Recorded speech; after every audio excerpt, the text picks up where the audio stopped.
දන්නවද මේ මොනවාද කියලා? ඉතින් මේ ලුණු ගෙඩියක් වගේ තිබුණාට මේ ලුණු නෙමෙයි. මේක තමයි මහදුරු වල. එහෙම නැත්නම් ෆිනොක්කේ. ඉතින් මේකෙන් රස සලාදයක් හදන හැටි තමයි අද මම ඔයගොල්ලන්ට මේ වීඩියෝ එකෙන් පෙන්නන්නේ. ඉස්සෙල්ලාම මේ අලේ හොඳට හොදලා සුද්ධ කරලා මම ඉස්සෙල්ලා මේ වගේ ගේටරකින් ගාගත්තා. ඊට පස්සේ මම ඒකට ලුණු අමු මිරිස් ඒ වගේම දෙහි අනිවාර්යයෙන් එකතු කරන්න ඕනේ. ඊට පස්සේ ගම්බිරිස් කුඩු ඔයගොල්ලන්ගේ රස අනුව එකතු කරගන්න පුළුවන්.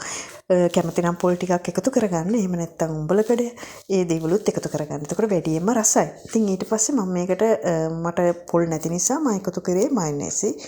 මේ ටික එකතු කරලා මම හොඳින් කලවම් කරගත්තා. ඉතින් මේක හරිම රස සලාදයක්. කලින් මං කිව්වනේ ඉක්මනින්ම දෙහි එකතු කරගන්න කියලා. මොකද ගාපු ගමන්ම මේකට දෙහි එකතු කරගන්න ඕනේ. නැත්නම් මේකේ පාට වෙනස් වෙනවා.